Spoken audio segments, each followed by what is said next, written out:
Good afternoon, friends.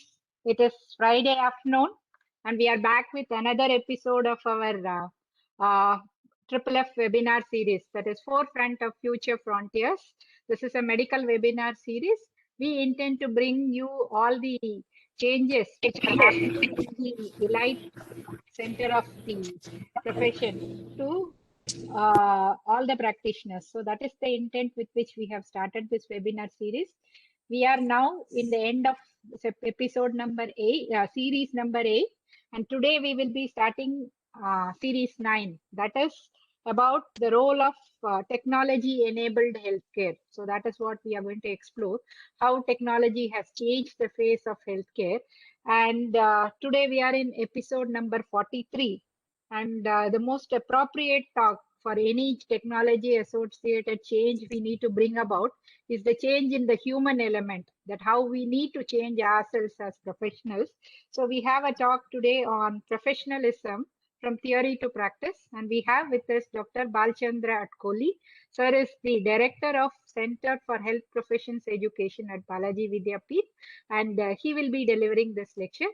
To welcome the speaker and to introduce the speaker, I call upon our Dean, Professor P.F. Kotur, sir. Over to you, Dr. Kotur.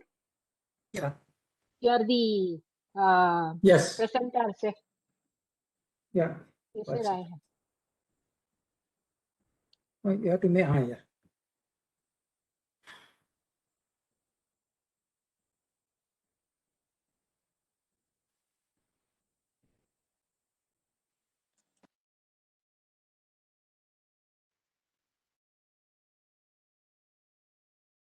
Yeah. Thank you, Professor Mahalakshmi. It is my privilege to welcome Professor Atkoli, who is my good friend also. I know him for the past decades, I'd say, rather.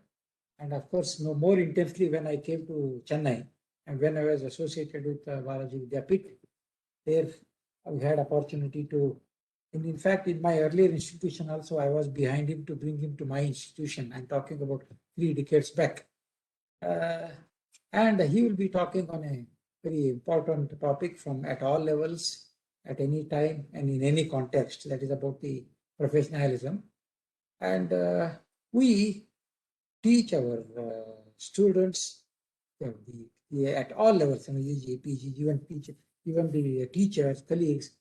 Now, the professionalism, of course, he is going to bring out the differences. We always tell our students or the CRRI when we hold orientation programs, and teaching a professionalism to a person of a medical profession is the issue here. And till all these years in the sense, ever since we were also getting educated in medicine, and this training in professionalism used to occur as a byproduct, of the training in the medical education and the training the medical subjects proper. And it used to just by way of osmosis, by subtle mechanisms like role models, or by socialism, or by socialization, or by if to be influenced by the institution, the culture, socio-economic status, beliefs, presuppositions, all those things. Now, with a major reform in the education in the country, which has been happening and which has more consolidated for the past couple of years, this pedagogy has become more formalized at all levels of the medical education continuum. It is carried like a tail from first to the end. That's how it has changed, and much of the progress also has been made in this addressing the various dimensions of professionalism and teaching, evaluating. So this is a wonderful thing that has been happening to the professionalism for Indian medical graduates. Other day we were all making about the log books, etc. And it is in a formalized way we are trying to, structured way we are trying to teach this professionalism. This is in a nutshell. Some thoughts come to my mind to justify Dr. Atkoli getting invited over here to share his thoughts. And our audience is a quite heterogeneous group of audience, the practitioners, the students, the colleagues, teachers, even from other institutions are also there. And they are certainly will be needing this many issues related to this professionalism. Now, with these a few thoughts, I take this opportunity of welcoming Dr. Adkoli on behalf of myself as the head of the institution and on behalf of all my colleagues over here and on behalf of our university, on behalf of our Honorable Chancellor, Board of Management. And with a privilege, it has added the grace to the platform of FFF webinar, which in the past 7-8 months has earned quite a lot of credibility with a ever enlarging database of the participants and reaching to various corners of the country. And even our all episodes are available on the YouTube and which are getting accessed. Other day I was very happy, but one of my students, I don't know whether he accidentally or deliberately, he was not knowing that I was in this institution, who is now a consultant in UK. Then he himself probably must have found out. And I was very happy to hear that. So this is how it has reached, because this platform has been shared by the scholars, teachers, academicians, educationists from all across the country, not only country, but from all across the 4 continents of this world. This is what I probably say that. And of course, the main person, lead person for this, keep it going, is none other than our Dr. Mahalakshmi, But for her sticky thing, it is just going. She timely reminds, sir, next episode, 40th episode, 50th episode, that wonderful thing. And other day I was telling, if that force would not have been there, it would have had probably in many natural death, do something and stop at that point of time. So this Dr. Adkoli has also added wonderful grace. He's you can say, a very pioneer in the field of medical education in the country, for having worked in premier institutions of the country like AIIMS and JIPMER for decades. He has been instrumental in streamlining medical education with his thought processes. Basically, he is a master of education teacher. He is a teacher, and of course, he has done PhD in medical education at the University of Denton, UK. And he is a known person. Any corner of the country, any person, any educationalist, any medical education unit in the country, Adkoli doesn't need to be introduced. That's what I can say in a word.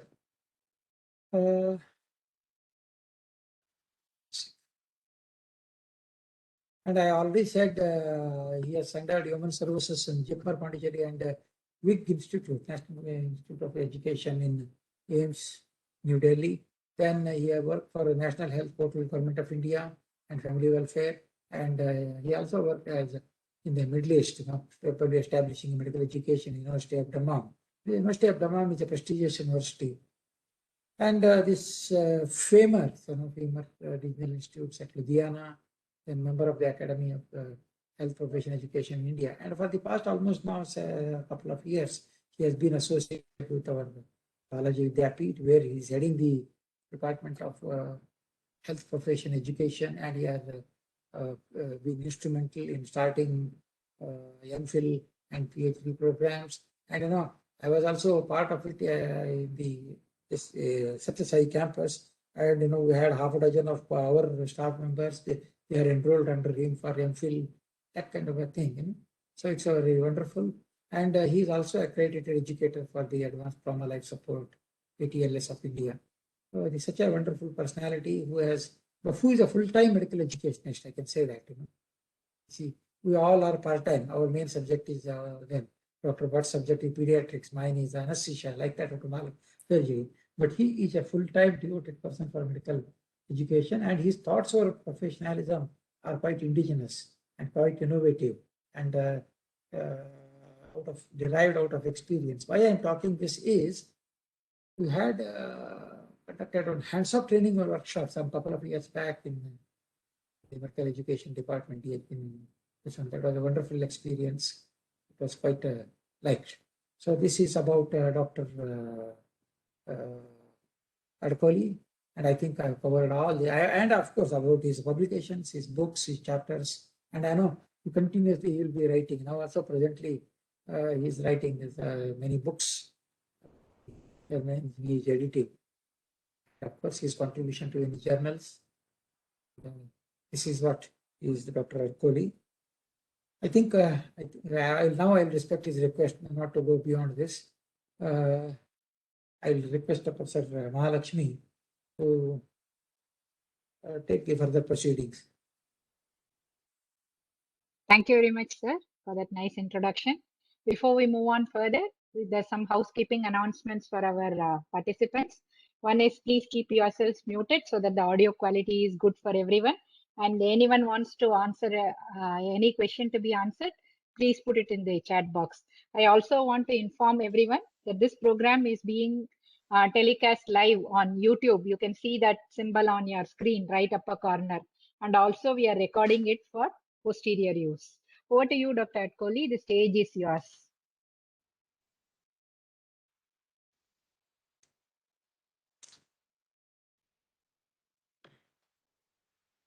Sir, you are muted. Good afternoon and vanakkam. So, okay.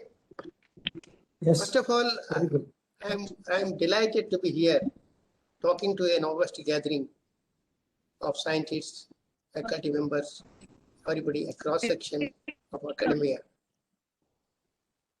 Somehow I was hesitant to participate in this triple F for various reasons. But what happened was in between the three forces which worked. The first is the power of love by Professor Kotur, which cannot be resisted. The second one is the power of passion by Dr. Mahalakshmi. I know her as a person of passion. And third is the power of friendship, which I had with Dr. Vishnu Bhatt for long decades.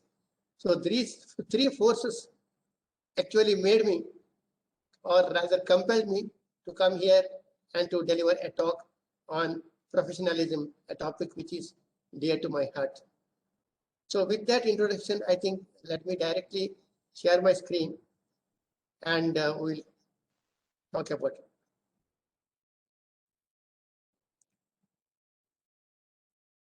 it.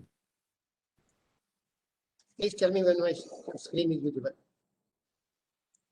Screen is visible, sir. Yeah, you're on, sir. Yeah. Yes, sir. All set. Okay. Okay. So today's talk, I want to divide into four segments. First is why professionalism? Why should we talk about this important topic? Secondly, what is meant by professionalism? And here we talk about certain definitions, certain terms which we are familiar. And third, then we move on to the theory part of professionalism. What does theory say about professionalism? And from theory, we move to the practice. Because always we say, you know, practice, the theory without practice is useless. But practice without theory is dangerous. So that is why we should know what is the theory of professionalism. And from theory, we derive the practice. And toward the end of my talk, I come to the COVID era. In the present context, what is the way forward? So this is what I have planned for today's afternoon. When we think of professionalism, it's a very, very wide canvas of issues come to our mind. The most important issue comes to our mind is doctor-patient relationship. Are we witnessing an erosion in the doctor-patient relationship? That's the first question we need to reflect ourselves. Then a lot of talk is going on about the terminal patients, do not resuscitate. So these are the issues which have become very focused. Then the next one is organ donation and organ transplant. Every day you open your newspaper, you will find some of these issues. MTP and sex determination, medical and pharma nexus. These are all issues related to the medical science and the clinical aspect of it. Besides that, the professionalism has played a major role in research, especially started with medical ethics in research, and the ethics in research has now blown out into a big issue as professionalism in research. And last but not least, medical education.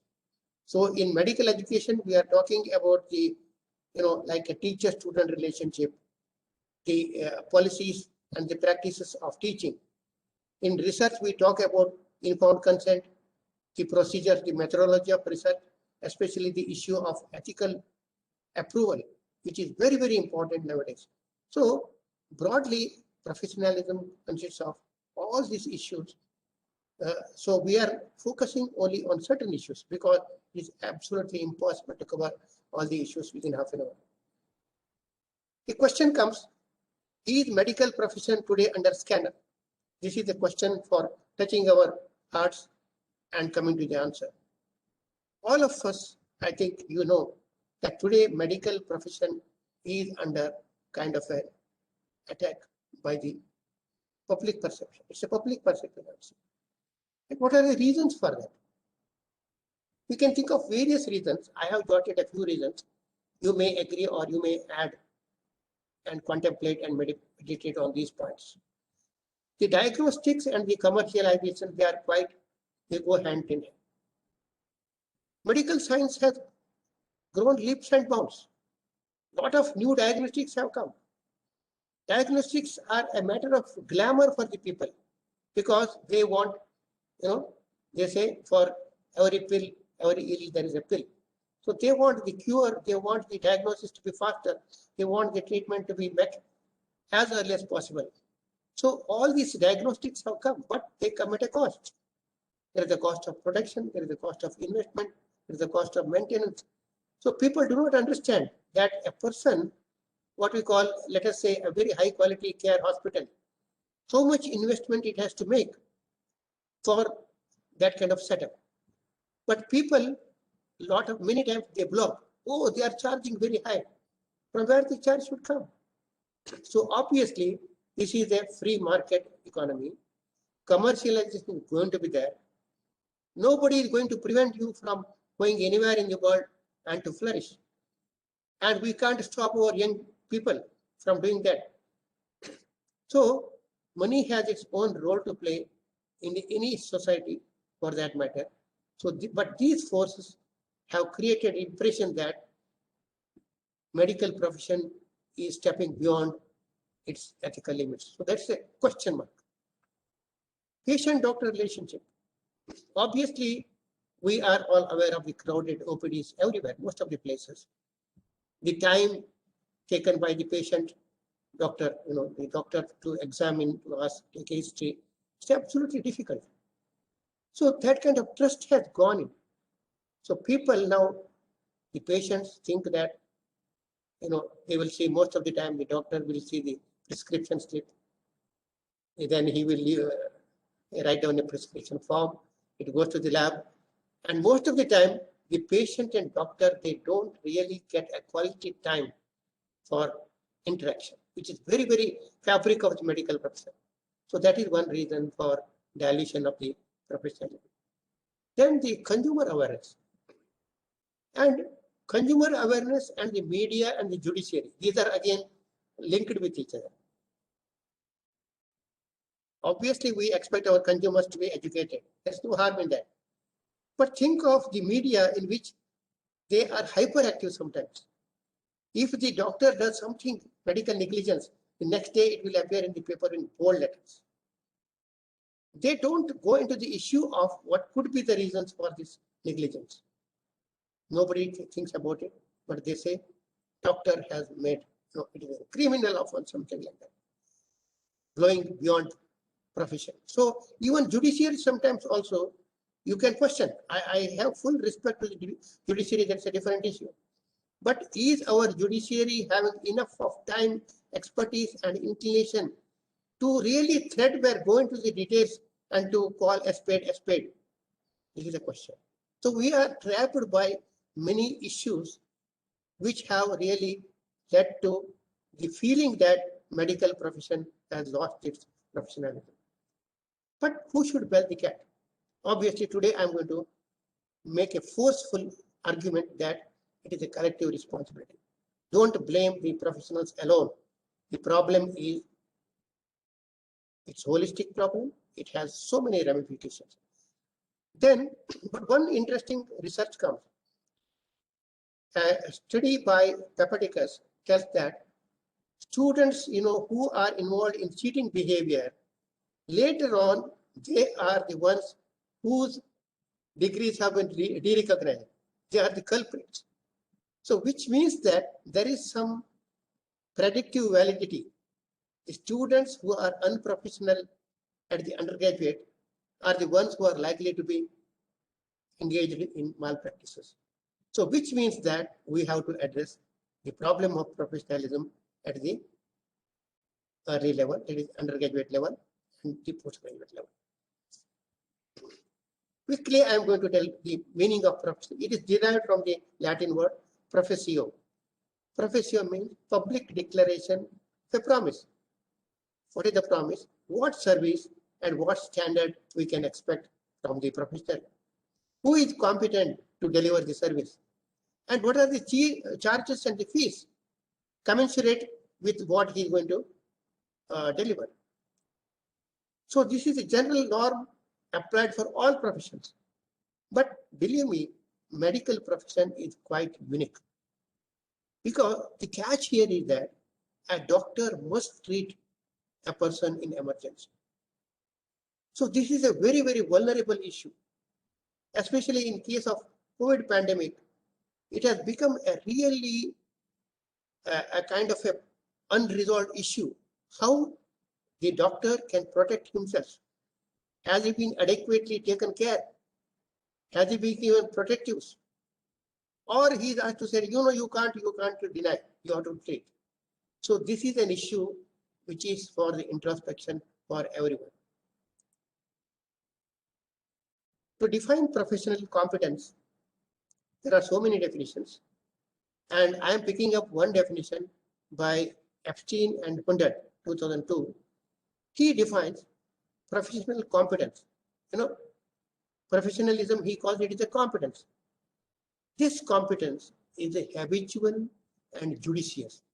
I underline this term, habitual, because it must become habit. And it is judicial, because you should know when to use it. Of what? Knowledge, clinical reasoning, technical skills, communications, emotions, values, and reflection. So all these things put together in daily practice for the benefit of whom? For the benefit of individual and the community. So this definition satisfies most of the things what we really want meaning of professionalism. Now, quickly we need to consider these terms.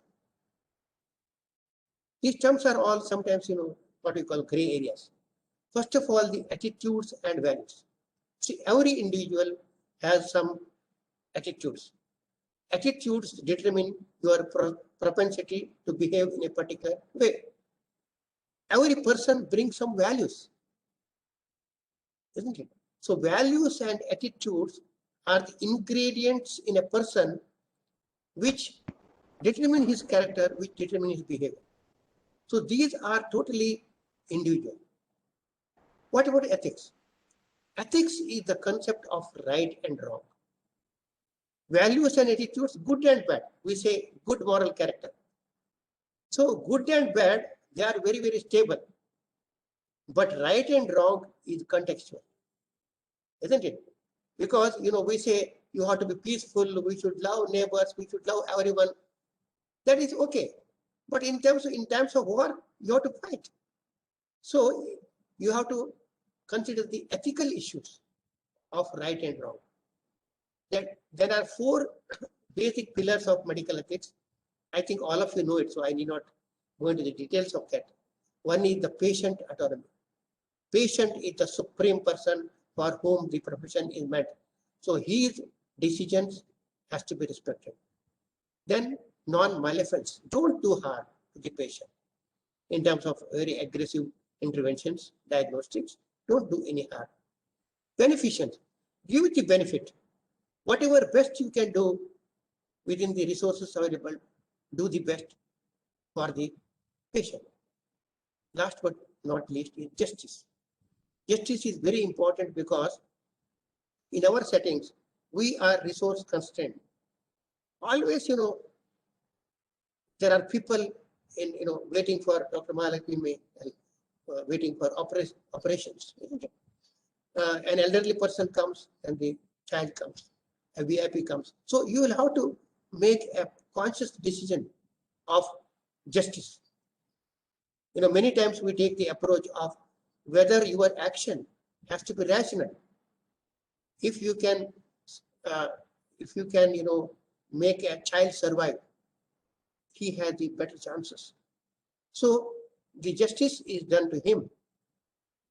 Okay. At the same time, we have a respect for the elderly community.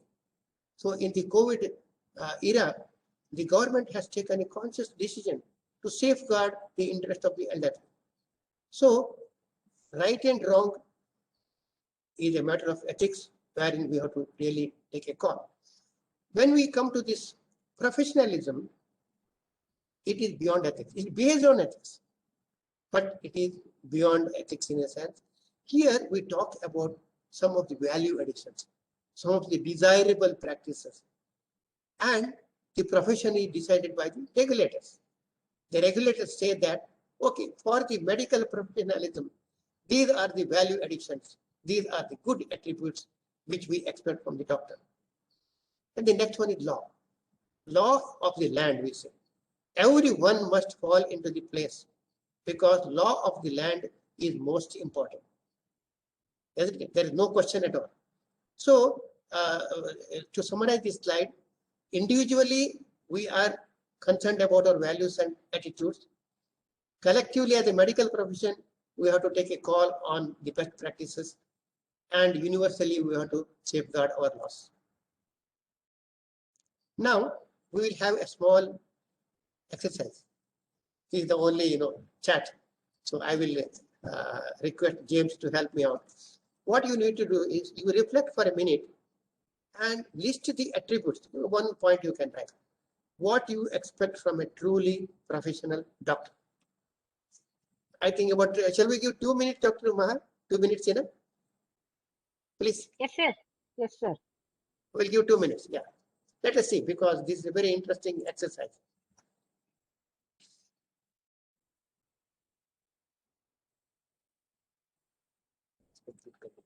Yeah. We have started good communication, timely. Timely means punctuality. Doctor should be compassionate. Very good. Sarla Devi has mentioned. Okay. Next. We have only 3, 4. Yeah. Next one, who has said? User has not. It's okay. It's okay. Culturally appropriate behavior. Yeah, very good new point. Because thanks, I don't know who has sent this, Mahalakshmi. Cultural context of professional is very important. It has to be culturally appropriate. Then holistic approach towards patient. And Patch Adams is an example of humanistic. Good. Yes. Anybody? Good smile is not important. Nobody has mentioned. Or you think that we put mask and we can't smile. Competence. Competence, you see, is a very, very holistic global word. Okay. Because again, I will ask, what is competence? Okay. So, thanks a lot. You have come across, we'll stop the chat here. I will go back to the slides. Sir, one more is there. Listening Yeah. to your patients. Listening. Excellent. So, let us see what are the general things coming up from the international literature. Okay. The one important source is American Board of. Yeah, somebody wants to talk? Somebody wants to talk? Sir, can I go ahead? No, no, sir, that is a disturbance. I will do. Okay. I thought Dr. Bhatt wants One to. more, can I share one more thing, sir? Sure. We have actually done this exercise. What does it Yeah. mean to be a professional? Yeah. We Yeah. did Yeah. it in the part of the foundation course. Yes. And we asked the students to come up with adjectives of good doctors they have seen Yes. and Yes. they have interacted. So they did this ABCD. So Okay. all this, whatever they did, they put up, each group came up with one adjective, and then Yeah. we listed it from A to Z. So we had Oh, done so this you got into exercise, A that. to Z Okay. of professionalism. Any very interesting thoughts from that you remember? For example, Sir, this one, smile will not come, but smile is very important. Okay. Yeah. Okay. Let's go back to what the ABIM list. They consider in terms of 6 attributes. One is altruism. Altruism, doing the best in the interest of others. Accountability, you are accountable to the profession. Duty, you must obey your duty. If there is a conflict between duty and your personal interest, duty takes the precedence. Excellence. See, professionalism always wants that you should go on doing something of better quality.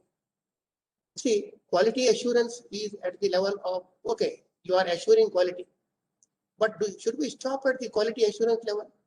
We should move from quality assurance to quality enhancement and quality excellence. That is the highest level. Honor and integrity, I don't want to emphasize because Indian wisdom, our culture, talks a lot of about honesty, truth. I'm coming to the human values little later. Integrity, they're very important, and respect for others. Now, reflecting on the Indian medical graduate, this is our version, the new medical council commission's picturization of what is the attribute of Indian medical graduate. He has to be, professional, who is committed to excellence, ethical, responsive, accountable to the patients, community, and the profession. So you see, we are telling the same thing in slightly different way. Okay, so that is about the attributes. Then IMG, Indian Medical Graduate, they have given a very good list, a lot of discussion. Practice selflessness, integrity, responsibility, respect and maintain professional boundaries. Professional boundaries is very important because we are working in a context of health profession wherein we teamwork and interprofessional behavior is very important. There are nurses, there are technicians, there are other stakeholders, allied health workers. All these are very important in playing our role. So we need to really work out what is my boundary, where I should not overstep. Then demonstrate ability to recognize my ethical and professional conflicts. Ethics and professionalism is full of conflicts. So how to manage? That's another important issue. And abide by prescribed ethical and legal codes and demonstrate commitment to the growth professional support. So these are some of the attributes. Now we'll go to the next one, the theory. What does the theory say? The theory in professionalism tells that professionalism is highly contextual. Dr. Mahalakshmi already brought this point. A pattern in one community may not be. For example, I found in the Middle East that the director can't have direct eye-to-eye contact. That culture doesn't permit. So you have to always keep a different stance when you are interacting with your patients. So there's a cultural difference which you must appreciate. Then the second important revelation is professionalism is caught rather than taught. Students follow what is called hidden curriculum. What is hidden curriculum? Hidden curriculum is the curriculum which is depicted by the behavior and the practice of the person who is a role model. So this is a very important message for us. So role modeling is most important. And the third one is professionalism is developed by experiential learning. You can't conduct any number of theory classes. Didactic lecture has no value at all. It has to be experiential. How you can make experiential? The best thing is put the students in a community experience. That's real life. The next best option is simulated. Nowadays, the technology has given us a lot of tools about simulation. Simulation is going to be a very important contribution. So that can be perhaps used as a substitute, because I say when the pilot is trained by flight simulations, isn't it? When the pilot can be trained, why not the doctor? So simulation has its own place, and experiential learning is important. And important word which I use is reflective practice. It is nothing but reflection. And the last but not the least, motivation, both extrinsic and intrinsic. This is a very debatable topic. How we should really motivate our students. People debate this issue. Some people say, unless you give extrinsic motivation, you can't really make an impact. For example, recognition in the form of assessment, in the form of grades, in the form of honors, awards, whatever, you can think of so many extrinsic motivations. But that will work to some extent. But beyond that, what works is intrinsic. Create the importance of the person, value of work. I must do it because this is my passion. And if you reflect, all great artists in the film industry, in literature, wherever it is, the people who excel, they are all passionate people. They work like mad. So they believe in intrinsic. Okay.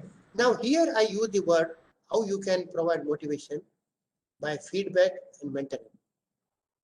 So for medical education, the three key words which I always tell and remind myself, if you can give a good feedback, if you can mentor your students very well, and if you make him reflect his own inadequacies, you don't need to do anything else. So this is the very important message I want to give. Now, translating this theory into practice, I have developed this model, 4-pronged approach. The first one is setting expectation. Setting expectations means telling the people what is expected. It has to be very, very clarified, because in institution, everybody goes by the SOP, isn't it? By what is the policy of the institute. So that policy has to be clarified. The second step is role modeling. The seniors have a great responsibility of practicing, and then, if necessary, they can preach. I feel there is no need, because when they practice, people will pick up their behavior automatically. So the providing experience, real life and simulated. And the last point I told was culture of feedback. This is one thing we have to work very, very hard on building this culture. Culture of feedback is very important, especially in the Indian context. Now, I am not going to take more time on talking about the initiatives by new medical commission, because the audience here are mixed. But audience should understand that a lot of movement is going on in the country to put the medical education in place through this effort, competency-based medical education. And one of the important blocks of competency-based medical education is what we call attitude, ethics, and communication, ATCOM. For those who want more details about this, please do not hesitate to contact the medical education unit of your college itself, which is competent and qualified enough to run, because they have, Dr. Mahalakshmi has told me, you have run already basic courses, revised basic courses, and you have, besides other activities wherein faculty development is happening all the time. So that is required as a kind of a booster dose, because even MCI booklets, ATCOM is not enough. It gives in a crystal clear, it gives some scenarios, it gives some plan, it gives some kind of plan which can be used. Ultimately, you have to use it. So the methodology which I have used is modular approach. professionalism comes right from year 1 and goes up to the year 5. It doesn't stop there, it goes to the PG also. So one area which is a core common thread for all medical education is the professionalism. It has to be integrated, it has to be modern. Then methodology has to be different. I told you professionalism is learned by role models. So obviously, and experience. So interactive lectures, case scenarios, case vignettes, observation of role models, simulation, role play, video. Nowadays you go to the, just browse the net, for example. So many films, so many videos are available. And you can very creatively use, the videos are made for entertainment, you can use it for education. There lies your ingenuity. Film thinks that why he has taken this. Somebody mentioned about Patch Adams. So that's one of the very good movies, of course. So like that, in a recent book on medical humanities, there is a chapter on theaters, and they have listed all the about 20 to 30 films which can be used. I would suggest your medical education unit to, if already they have got this book has come, because medical humanities has a new entry into medical education, and it will definitely one day evolve in a big way, So if you take interest and if you explore this possibility of medical humanities, it will be wonderful. I need to talk about the logbook and the e-portfolio. All the time I tell portfolio means reflection. Portfolio is not just a logbook. Logbook is just whether you have done this, whether you have done that or not. But reflection is important. You tell what you have done, what were your success, what were your failure, what you could have done better. Next time, what you are going to do. So that is the the cycle of reflection, Gibbs cycle. Okay, the next one is evaluation team.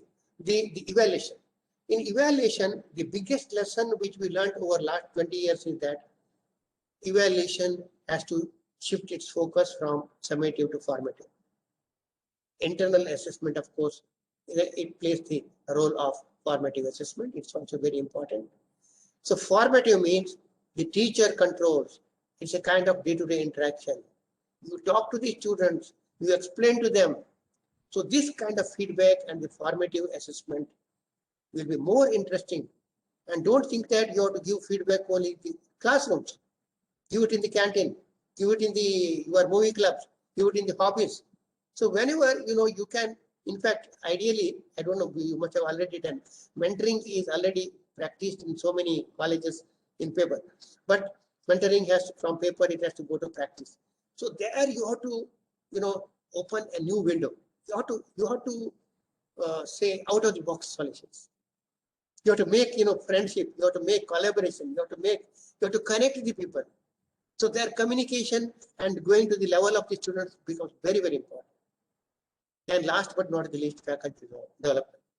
Already, the biggest change which is happening in the MCI and MC is they have given a lot of importance for faculty development.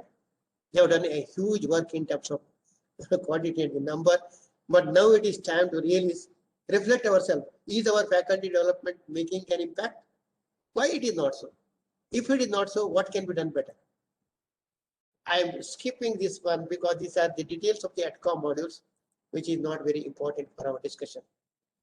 Now I am bringing a new point. Dr. Mahalakshmi, can you please tell me how many minutes I have? I told in the beginning that we have to be really worried about the time. Dr. Maha, can you It is 3:42, sir. Maybe you can go on for another 5 minutes. Then we'll take the Thank you. questions. Thank you. So this is a question which I am putting. I don't have answer. I am provoking you that professionalism is linked to the lifestyle. Because you can't be the kind of a person unless you are that kind of person. So to be like, so what is lifestyle? Lifestyle is nothing but, I call it my definition of lifestyle. Very, very simple. I use Hindi words, excuse me. Obviously Tamil words are also there. So we get ahar, vihar, vichar, vyavahar. Ahar is nothing but the food and the diet. And again, Dr. Kotur will pull me up if I say, just talk about the quantity and the quality of food. The third element is important, the ambience. The love with which you eat your food, which is the most important. The way in which you eat food. Okay. So that is the first ingredient where you have to ask yourself and try to come to an answer. The second one is the vihar. Vihar is nothing but relaxation. Relaxation, we need to do exercise. We need to do this yoga and meditation. Indian wisdom. This is Indian wisdom. It has received global attention. All over the world, people respect yoga today. And it is a potential instrument of stress control. So please let us remember how we can give action to this. Right. The third one is the vichar, thought process. Please The thought inform me process, after receiving that. if you want me to summarize, I can give very broadly 2 or 3 more tips. Ceiling on desire. Ceiling on desire is difference between need and greed. Differentiate between need and greed is very, very important. How much money I need and what I do with my money. It's very important. Ego control. You see, all of us as human beings, we have ego. We want that somebody else should respect us. But the best way to do is that first I should say, in Hindi we say, Pahle aap means you first. So when we have this kind of attitude, the person will definitely listen to you and he will take you seriously. Positive thinking is very important, especially in the times of COVID era. Isn't it? People have gone into depression, people are doing multitasking, people are worried. So we have to think positive. This is a passing phase. Let us learn some new lessons from this. So if you think problems into new challenges, problems as a source of new solutions, you are going to come out and make your life more meaningful. And lastly, you focus on present. All spirituality gurus, they talk about present moment. Forget about the past. Past is like, outdated check. Future is like a promissory note. Today is a ready cash. So Encash concerned about today. Then the fourth ingredient is very, very important, is the spirit of service. It makes more sense in medical profession because our profession is meant for service. We are the messengers of giving, magnanimity, collaboration, and lastly, surrender. Surrender, excuse me, it is for the people like me who have reached the geriatric stage, wherein we should try to give the leadership to the next level. I always tell that if at all I got some success, it is because the people whom I have tried to influence directly or indirectly. If I do that, my job is over. So that is the role of what you call the fourth ingredient, I can call it. So this I call it in a nutshell, value development. Now I am making a point that don't think that medical profession should be rectified by medical professionals. No. The first one is value induction. Parents have a role to induct good values, what we call sanskar. Very, very important. Then the next one is when the schools are the places of value formation. They are the places wherein the value is really formed. Next one is value nurturing. If they bring good values, what you can do is, okay, let me give little impetus to this value. But you can't suddenly say that the person who is coming from a broken family, person who has played a lot of, come just for parental pressure, his habits and totally different. You can't work with that kind of person. Can the value maintenance workplace. A workplace should recognize and foster and promote the value. And lastly, value culture. Society has to be collectively responsible for bringing out professionalism. So who should bell the cat? Medical professional, only one segment. Our regulators, our governments. See, governments have a very important decision of giving the direction. Government's expectation will be caught by our regulators. If the government says that, no, you have to go into all this, one major change I can tell. Now, the new medical commission is taking a stand that two important developments. One is infrastructure is not very key attribute for quality assurance. It is the quality of teaching, learning, and assessment. So why don't you cut down your infrastructure element and channelize those resources for doing something good education. If the policymakers tell that, then the regulators will, okay, tomorrow NAC will say, okay, we are revising our accreditation norms. Earlier, we had mentioned that a medical college must have this much of infrastructure. Now we are going to take a different approach. We will see how best you are utilizing. AVMC may be having a very small campus, but you must be using it in a very innovative way to bring the best out of this. So that is important lesson for the regulators to do it. So the next one is organizations, colleges and universities. Obviously, they are the implementers. They will go by the signal of the regulators. Isn't it? Medical colleges, faculty, everybody is showing the line of the regulators. And ultimately the civil society. The civil society should create public opinion and should start a culture of professionalism, which is very, very important. And the last question which remains, I'm not going to answer this question. I'm going to leave with this question. Does technology mean dehumanizing? My answer to this is no. Technology is not dehumanizing. Technology is a powerful tool for you. Can we ride on the technology, yet retain human qualities? Answer is yes. Because my friends tell me the COVID times, because of the technology, so many things are happening. Even I believe in spirituality and satsang. I am a bhajan participant. So we do bhajan by virtual groups, isn't it? And we realize virtual groups have led you to discover your so many childhood friends. It has brought in a bond. It has strengthened the bond of love and affection. So technology is not against what you call dehumanizing. But what you need to know is balancing act. So balancing act that is what we do. We do all the time. All of us are doing it. I don't know. Dr. Mahalakshmi will perhaps agree with me. Most of the time, I know that how the things are done, managed well.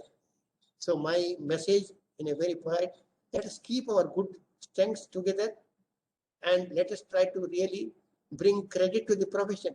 Let us not think in isolation. Let us try with our friends, civil society, professionals, public servants, government, other health professions, all these people collectively, we have to play this game. Again, thank you for this opportunity. I don't know how many minutes are left for questions. Over to you, Dr. Mahalakshmi. Thanks a lot. Thank you very much. James, you can stop sharing. So that was a very nice talk, starting from what professional means, that is public declaration of a promise. You made us rethink about what we should be doing as professionals, both in our practice as well as in education. And your comments about what we need to do in the era of technology. Does humanism loses its potential? Does it lose its value? That I think is a point for us to consider and to reflect upon in practice. What I would like to start asking you is, before we take up the participants' question, is I would say, since you also were saying four behaviors and attributes, you put up 4 stages of professional development. I will also put one across to you, sir. I'd say there are 3 I's which are influencing the practice of medicine currently. One is the incredible advances which we have made in the understanding of how the human body functions and how we can put it right. The second one is about the tremendous changes or growth of information technology. And the third one is innovations in practice, or changes which are coming in the name of innovations in practice. How do you think these things challenge the professionals in us, sir? Absolutely agree. And you see, we say, that is a concept. Am I audible? Yes. Yeah. Yes, you have brought 3 I's: incredible advancement, information technology, and the last one is innovation. In fact, I can't agree more. It's perfectly, all the 3 points should work. We are talking in terms of, let us have a bigger picture. bigger picture is, let us say, national education policy. They talk about innovations. We talk about innovative ecosystem, isn't it? For example, research. Research has to be done just not for sake of research. It should address the needs of the society, and it should embrace all the intellectual property and everything.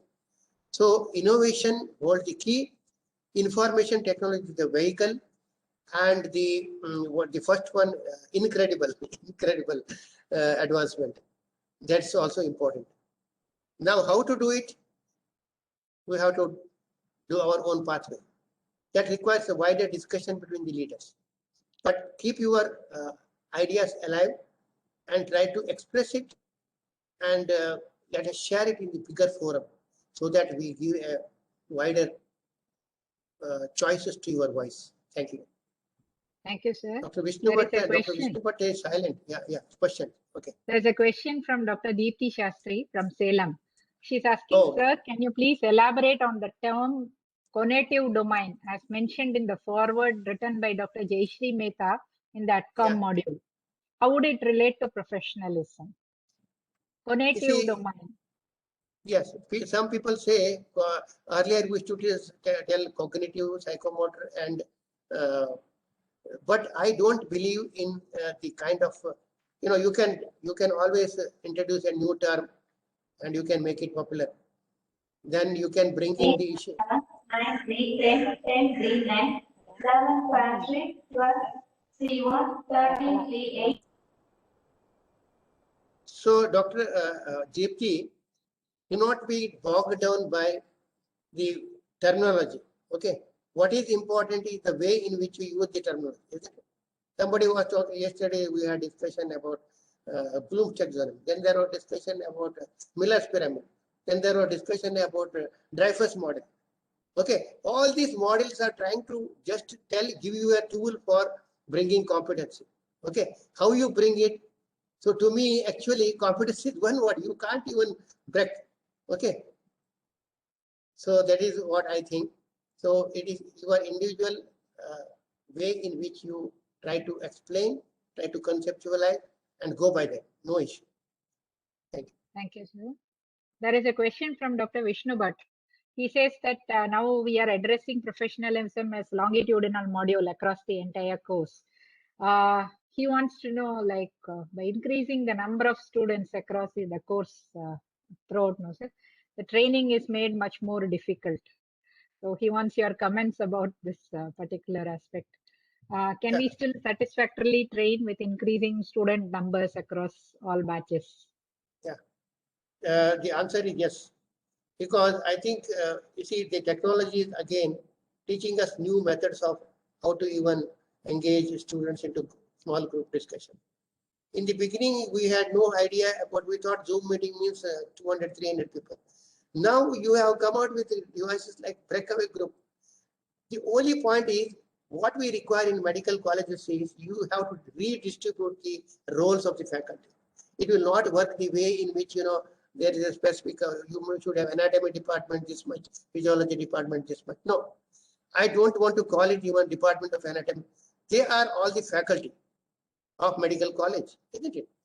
Isn't it? Don't you think, suppose Dr. Mahalakshmi, you are a surgeon, am I right? Now, I will ask you as a surgeon, what is the basic anatomy which is required by the undergraduate students to be successful surgeon, isn't it? So your value or your suggestion and your skills are more than enough for me. Okay, so what we need to do, we have to reorganize the whole faculty into the people. For example, people who are very good communicators who can deliver lectures. Okay, people who can create modules, who are very ingenious. That is another group.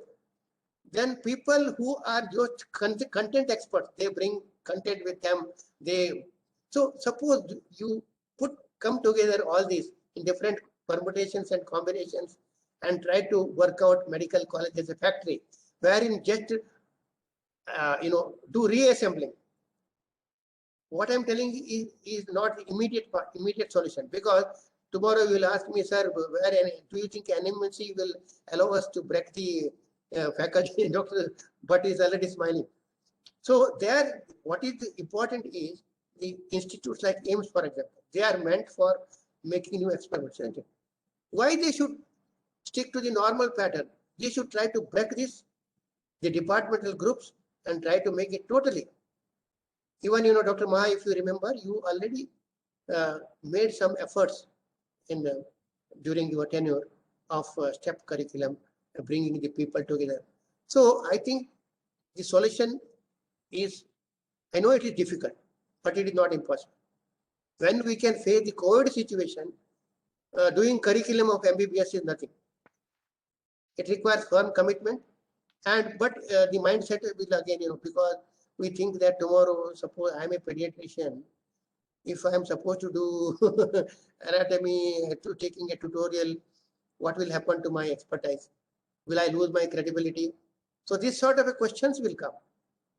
But we need to work and we need to try. Thank you. Thank you, sir.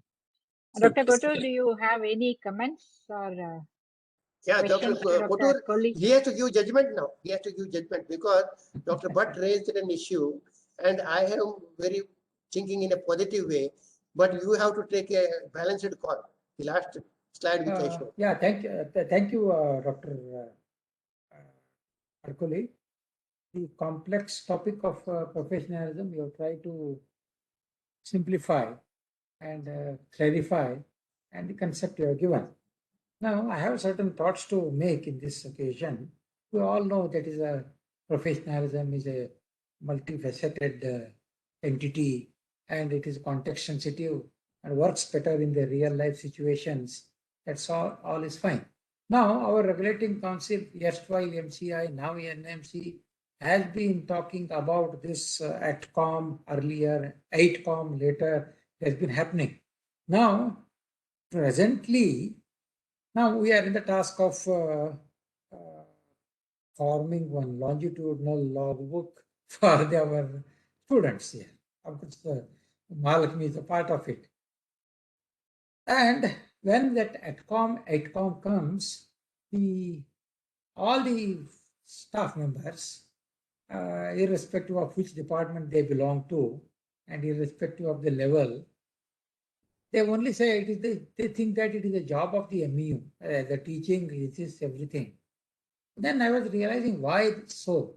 Why is it like that? Some answers I try to find out myself.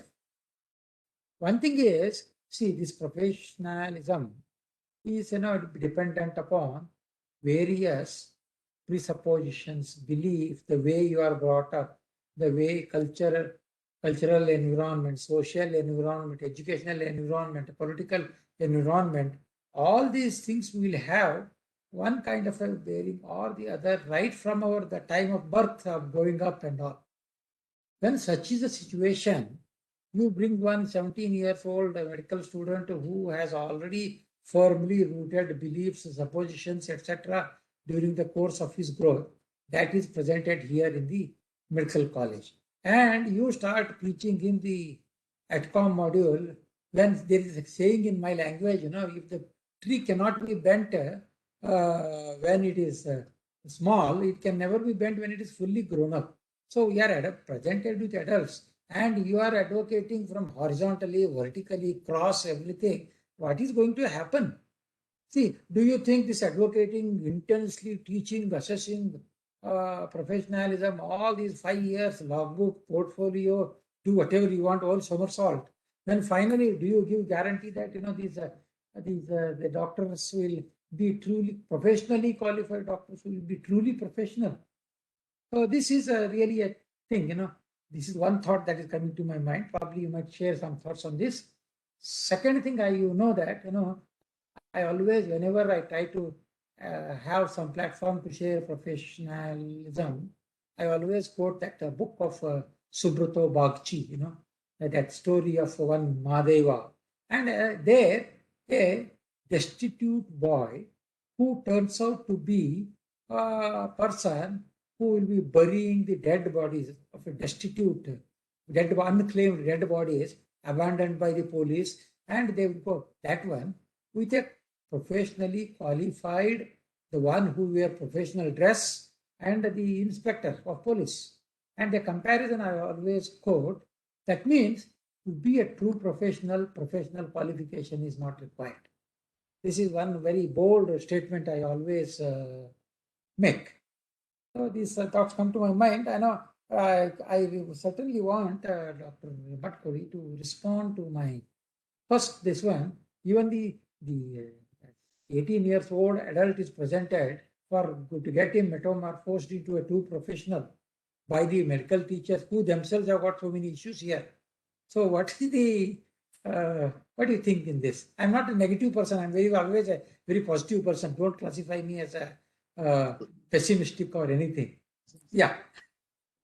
Sir, first of all, Yeah. I am taking Outcomes your of measuring professionalism. I think that's what sir is trying to pin you upon, sir. He Yes. wants to see what is the outcomes.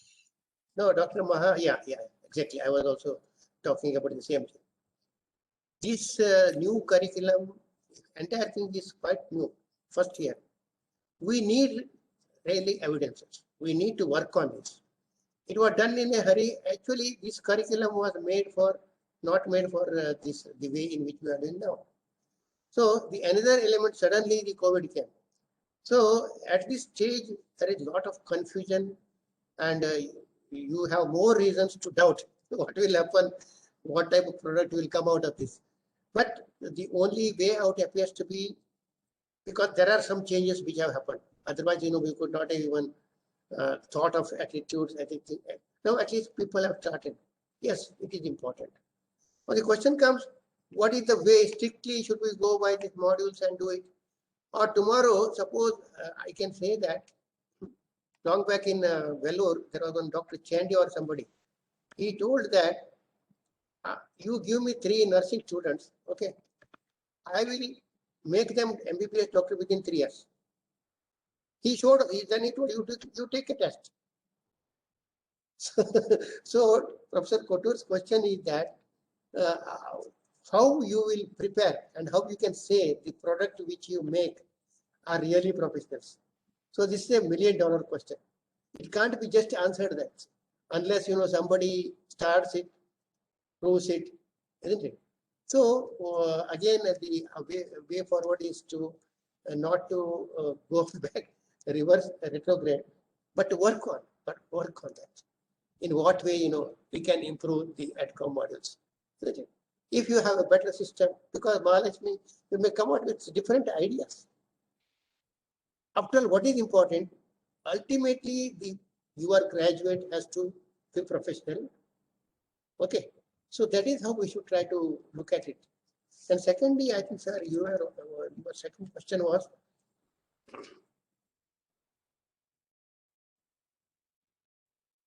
to be a true second professional, question. you need to be. Yeah. No. I told you that again, how individual differences are there. I have admitted myself that it is not just a role or work of the medical college. It's a complex situation. But if everybody tries to address this issue together, perhaps we may come to an answer. That's what I think. Thank you. Thank you, sir. Any other question? Sir has actually answered it in a very polite fashion. That and also, like he has told, the way is to go forward. Like that's all. This thing. We have, I think, Dr. Vishnu Bhatt was trying to say something before we actually started. Yeah. Sir, Please. Professor Arkoli, I just wanted to say one more thing. Our age-old traditional curriculum, which they didn't have a stint of any ATCOM, BITCOM, nothing, and that turned out professionals of par excellence. Isn't it? That's correct, sir. That is true, but the times have changed, the expectations have changed. Yeah. So whether the old note will still.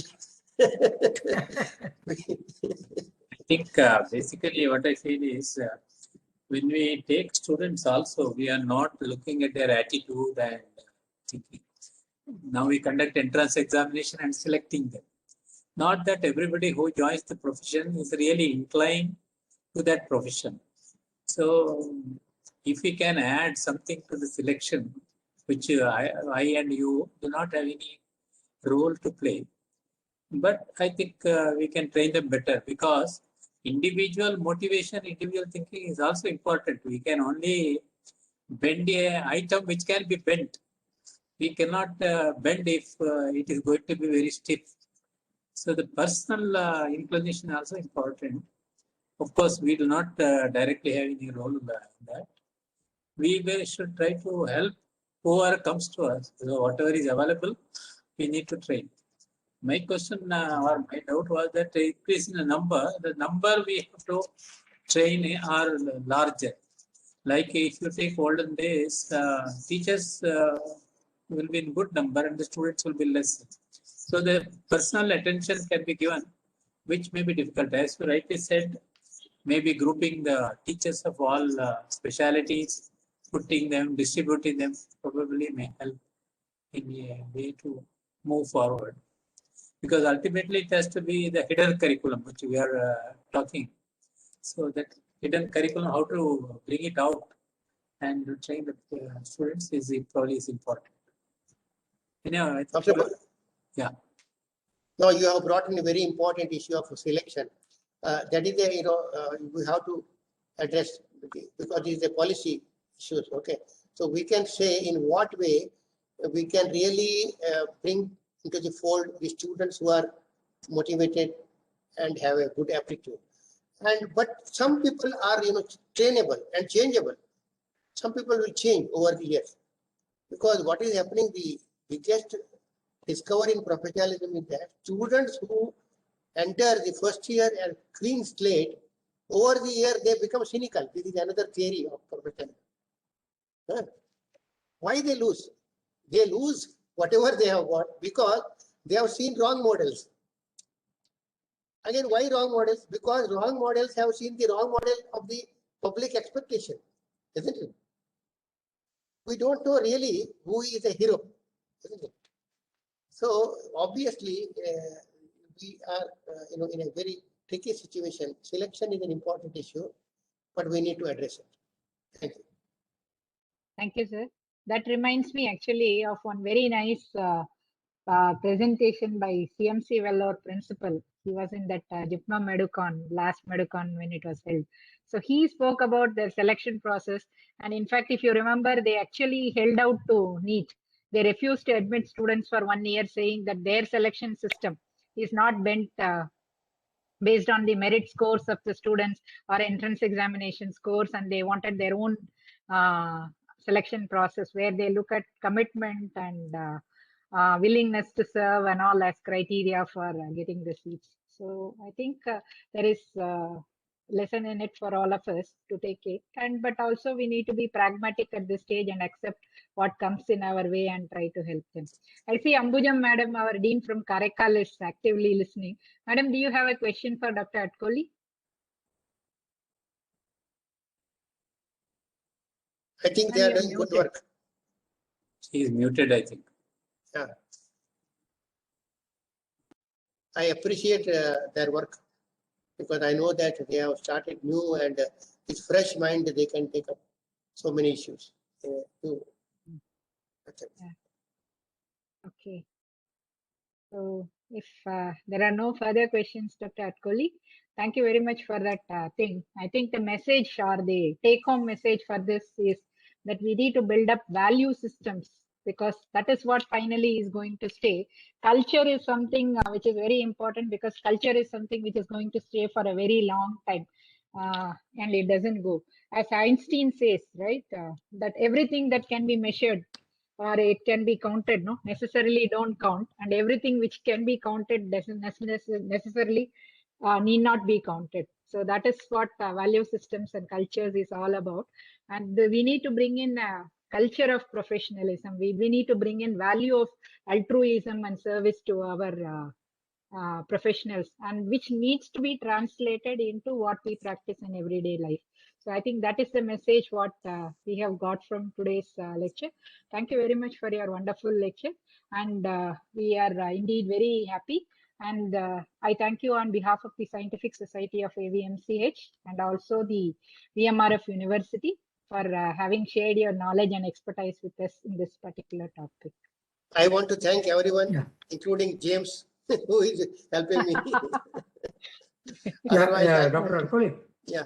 Dr. Adkoli, since you are happen to be here in AVMC, now drop down on your way back to my office. I will offer you a real coffee, not a virtual one. Come. Okay. And before That we I can close, always. yeah, thank you. Yeah. Before we close, I have some announcements for the participants. As usual, you would be able to collect your participation certificates from our link, which you would be receiving by means of SMS.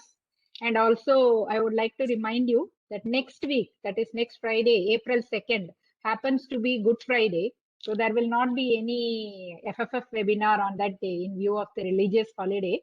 And the next FFF webinar is scheduled on 9th of April, that is 2 weeks from now. And we will be exploring further in the theme of technology enabling healthcare. And we have with us, we will be having with us at that point of time, Dr. Matthew Cherian, who is the consultant interventional radiologist from Kovai Medical Center, Coimbatore. So he is going to be talking about interventional radiology in practice. So that is the next FFF webinar for you. Please stay tuned and don't forget to visit our YouTube channel and have a look at this thing. So you can leisurely watch today's episode again in the YouTube channel. Till then, stay safe and we will support the government initiatives on trying to track people, test more people, and to follow all the COVID precautionary measures. Stay safe, friends. Bye-bye. I close this meeting. Thank you.